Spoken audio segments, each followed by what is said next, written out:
সে তার মুখ আমার কাছে এনে বলল, ব্ল্যাক বিউটি, তুমি কি আমাকে চিনতে পারছো? আমি জো গ্রিন। অনেক বছর আগে আমি আমার ভাই জনের সাথে কাজ করতাম।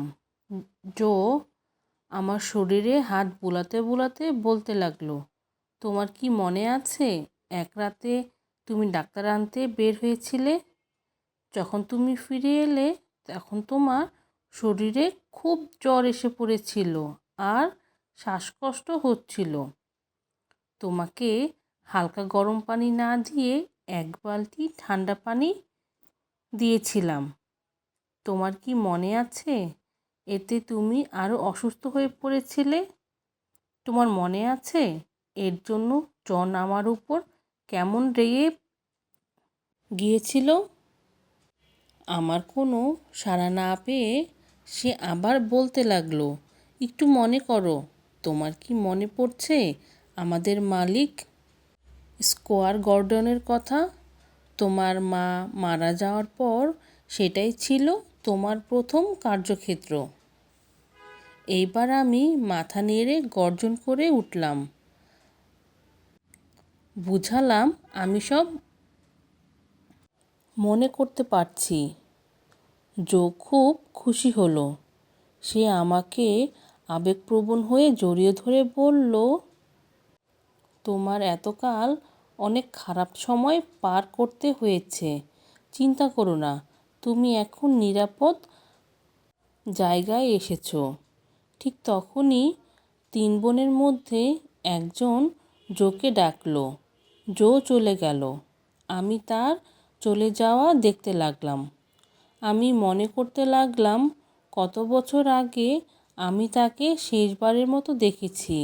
সে বেশ বড় হয়ে গিয়েছে, যথেষ্ট লম্বা আর সুদর্শনও হয়েছে। হঠাৎ মনে পড়ল আমার বন্ধু মেরিলেক্স আর জিঞ্জারের কথা। তাদের এখন কী অবস্থা?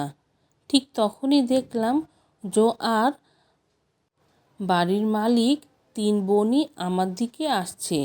আমি শুনতে পেলাম জো আমার সম্বন্ধে তাদেরকে সব খুলে বলেছে, আমার নাম আর স্কোয়ার গর্ডনের সমস্ত ঘটনা।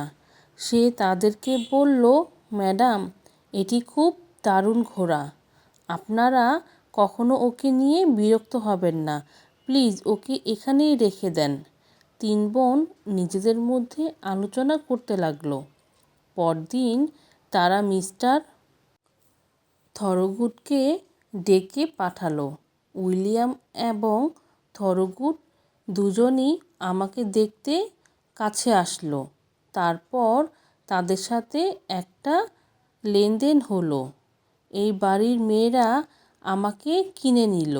তারপর তারা আমাকে যত্নের সাথে রাখলো এবং বলল, ব্ল্যাক বিউটি, তুমি সত্যি সত্যি আমাদের সাথেই থাকবে। আমরা তোমাকে দেখে রাখবো যতদিন আমরা বেঁচে আছি। আমি খুব সন্তুষ্ট হলাম এবং খুশিও হলাম। সারাটা জীবন এক মালিক থেকে আরেক মালিক, এক বাড়ি থেকে আরেক বাড়িতে অবহেলিতভাবে থাকতে থাকতে আমি একেবারে অতিষ্ঠ হয়ে পড়েছিলাম। অবশেষে শহরের থেকে দূরে এই বাড়িতে আমার ঠাঁই হলো। এখানকার তৃণভূমিতে ঘাস খেতে যেয়ে কিছু নতুন বন্ধুও পেলাম, ঠিক যেমনটা প্রথমে আমি ছিলাম।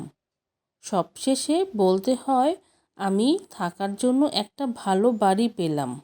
আমার অবহেলিত জীবন সমাপ্ত ঘটল।